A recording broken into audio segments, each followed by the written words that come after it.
to kung ano mangyari nito, konsensya nyo. Tanging Panginoon Diyos lang ang siyang uusig sa inyo niyan. Hindi taong nagkakasala lang. Ganyan ang gawain nyo, pinatigas nyo yung mga kasinungalingan nyo, tinakot kayo, binibras ang isip nyo, na gano'n ang gagawin nyo, gano'n ang sasabihin nyo. Sige, handa siyang magpakulong. Total, matanda na eh. 80 anyos, maaasawa ka pa nito. Pag may nangyari dyan, kayong mga apo ko, hindi ko kayo mapapatawad. Kayo po ang dapat hindi patawarin ng mga bata kasi kinukonsente nyo po yung ginagawa ng kinakasama po ninyo.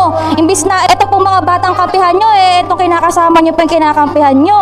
Kaya kung talaga po sila, nasa katotohanan. Mahal nyo po ba yung mga apo ninyo? Ganun po eh.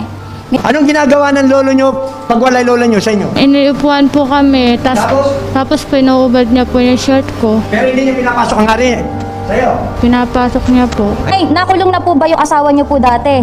Nakulong po siya ng 2 buwan, magtatatlong buwan. So ano po ang dahilan bakit po siya nakulong dati? Doon po sa anak kong na nagsabi, kasi po, Nalirip din po niya yung anak po ninyo. ganun daw po daw.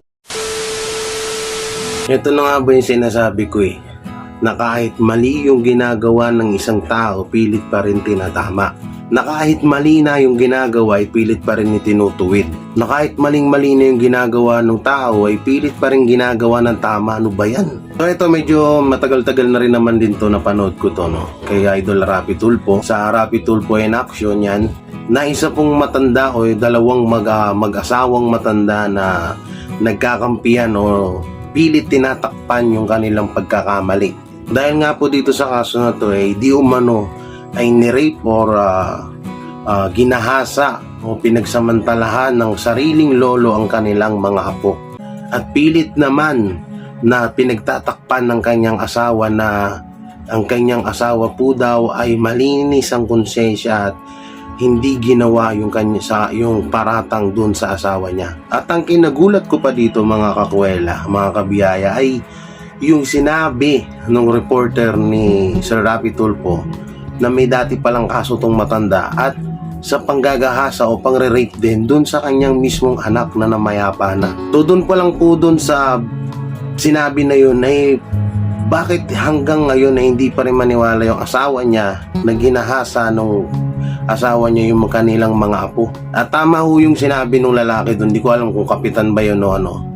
Sinabi doon na mas masinungaling pa nga ang mga matatanda kaysa sa mga bata. Kasi totoo naman talaga, kapag mga ganyang kaso na, yung seryosohan ng bata, bibihira lang ho talaga magsinungaling yan. At ikaw ba naman, sarili mong lolo gusto mo ipakulong dahil sa gawa-gawa mong kwento, diba hindi mo naman kakayanin yun. Grabe talaga sa panahon ngayon, yung mali ginagawang tama. Bakit? Ano bang meron sa inyo? Ito hirap sa atin no? Mapagtakpan lang yung ginawa nating kamalian, pilit natin itinatama at binabaling sa ibang tao yung ginawa nating mali para mapagtakpan o hindi mabisto yung ginawa nating kamalian. Kahit bali-baliktarin mo man ng mundo, ang mali ay mali yan. Hindi yan pwedeng maging tama. Biruin mo, na-rape na ng asawa mo yung mga apo mo, tapos pilit mo ba rin pinagtatakpan. At dito na papasok yung sinasabi ko pa noon. At palagi ko sinasabi sa live na laging dinadamay ang Diyos. Kung maririnig nyo dun sa unang video, diba, sinabi nung matanda na Diyos lang ang nakakaalam ng kung anong katotohanan.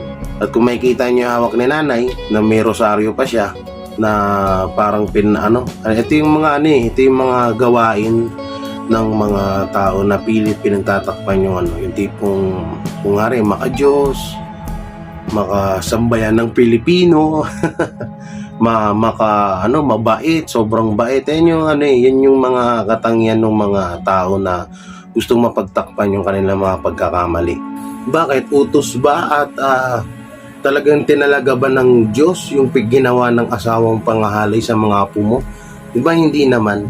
Ito yung hirap sa atin kapag tayo ay alam niyo yan, yung mga mabubuking na yung ating pagkakamali. Wala na tayo bang pwedeng sabihin kundi alam ng Diyos yan, Diyos na ang bahala dyan, Diyos na lang nakakaalam. Puro ganun puro alam yun, nakakasawa na kahit naman na wala naman talaga dun yun. Hindi naman talaga dapat yun idamay, pero pilit na isinasama sa mga ganyang usapin. Minsan nanggigigil lang ako talaga.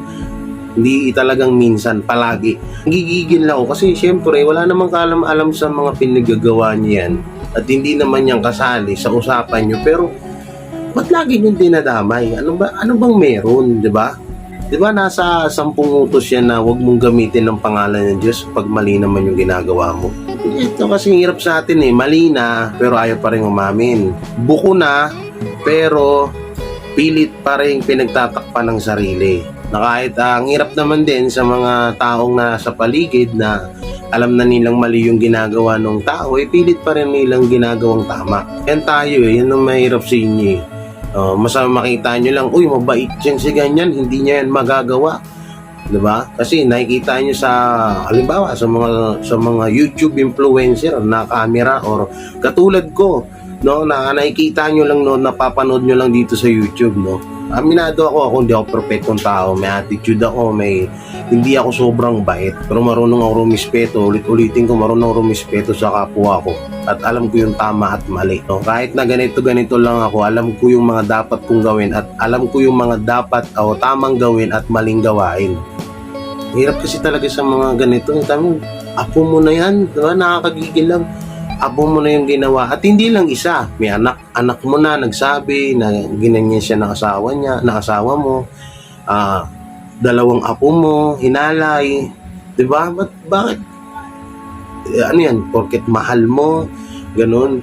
Alam niyo, hindi na usapan dito yung mahal or ano pang ano yan, basta ang importante dito gumawa ng pagkakamali yung tao, kailangan niyang panagutan yun, kailangan niyang kailangan niya nga pagbayaran yung ginawa niyang kasalanan na yun. Kasi hindi biro yan, pangahalay yan, at sa sarili mo pang mga apo, sa anak mo pa. Ako hindi naman ako talagang mahuhuli mo naman dito kung sino yung naggumawa ng mali.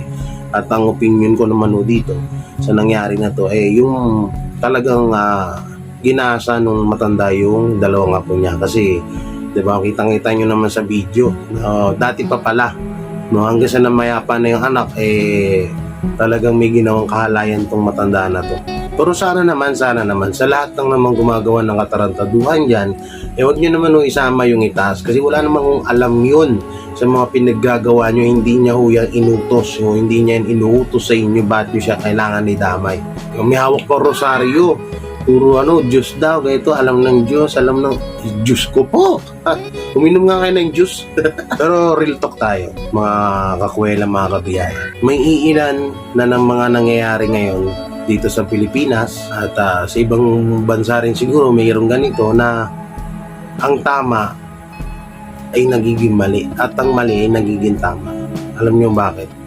May mga tao kasi yung tinatawag na makapangyarihan na kahit mali na sila, nagagawa pa rin nilang maging tama. Kahit bukong-buko na sila, ay nagagawa pa rin nilang ibaluktot yung mga kanilang tama yung kanilang pagkakamali. Marami akong nalalaman na ganyan ng mga, lalo kapag ikaw ay talagang sagana sa kapangyarihan or ikaw ay mayaman o kilalang nilalang na talagang kayang-kaya mo, no, kayang-kaya mo gawing tama yung pagkakamali mo. Yan po yung isang malaking real talk din dito sa atin. Maraming gumagawa niyan. Hindi lang tayo no, pero kahit naman na kayo mismo ng mga nakakapanood nito, alam niyo yan na maraming gumagawa ng ganyan na kahit na alam niyo yun na maling-mali na yung ginawa ng tao, pilit pa rin na tinatama. At may mga tao naman na kahit mali na yung ginagawa, inuulit ko na kahit mali na yung ginagawa ay pilit pa rin nilang kinakampihan yung tao. Dahil nga siguro, dahil mahal nila or ano pa. Pero para sa akin, kahit gaano pa kita kamahal, kung mali naman yung ginawa mo, kailangan mong pagbayaran yun at kailangan mong baguhin yung sarili mo dahil mali yung ginawa mo. Kaya marami talaga mga nakakaawang mga kababayan natin mahihirap na talagang nagdudusa sa mga kasalanan na hindi naman talaga nila ginawa. Pero meron po talaga yan. At isa ako sa buhay na saksi dyan na may mga kamag-anak or may mga kaibigan din ako na hanggang ngayon ay nagdudusa sa kanilang hindi naman nila ginawa. Kanilang ginawang krimen, mga ginawang nagawang pagkakasala. Pero tandaan nyo, lahat tayo, mayaman man o mahirap, pare-pareho lang tayo sa paningin ng Diyos. Yan ang pagkakatandaan nyo. Dito siguro sa mundo natin, kayo yung nakakalamang, kayo yung bida, kayo yung pinaka tinatawag na star kung halimbawa na dadaan natin sa usapang pelikula. Pero tandaan nyo, kahit kayo ang bida dito sa taas, pantay-pantay lang ho tayo lahat. Pare-parehas lang din tayo kumakain ng kanin, pare-parehas lang din tayong nakaapak sa lupa. Kaya kung sa inyo, habang nandito pa kayo sa mundo at nabubuhay pa kayo, pilitin nyo pa rin maituwid yung mga pagkakamali nyo. Kasi hindi habang buhay, ganyan tayo. Hindi habang buhay, ganyan kayo. Hindi habang buhay, ganyan yung gawain nyo. May panahon pa at may mga bagay pa na kailangan nyo, may mga bagay pa na pwede nyo ayusin. So yun po, hanggang dito na lang mga kakwela, mga kabiyahe. Maraming salamat sa walang umpay na suporta at may ganang shoutout sa Kalasong Kalahi, Tribo, Longo, Team Bano, Team Bubuli, Team Unity, Team Kabsat, sa lahat ng sumusuporta pa rin at patuloy na sumusuporta. Siyempre, suportahan nyo din Idol Rapi Tulfo at sa buong charity vlogger dito sa Pilipinas. Yan, at ayan, shoutout at pakisubscribe po, Oslek Guevara, Claire Guevara TV. Pasubscribe na rin yung darling ko na si ate tuloy. Ashley Gipa TV. Yan. Thank you po at sana wag tayong ni Tulfo na ginagamit natin, pero clip lang naman, sana hindi siya magalit. Yan, shoutout si Idol Rapi Tulfo at sa buong tumatangkilig sa kanyang programa. Yan, salit yan. Sana po ay may natutunan kayo sa ngayon sa panibagong video natin at saan nyo po gagawa pa po tayo ng marami nito. At kahit ako po yung nag-iwan ng isang katagang na kahit anong paninira sa iyo ng kapwa mo, kahit anong pangahamak sa iyo o panghihila pababa, ay gumawa ka pa rin ng kabutihan. At imbis na batuhin mo sila ng bato, batuhin mo na lang sila ng tinapay, dahil ika nga nila, mas masakit na sampal sa mga tao ng hamak sa iyo na ibalik mo sa kanila ay kabutihan. Doon sila lalong masasaktan. Okay, peace out and bye-bye. God bless.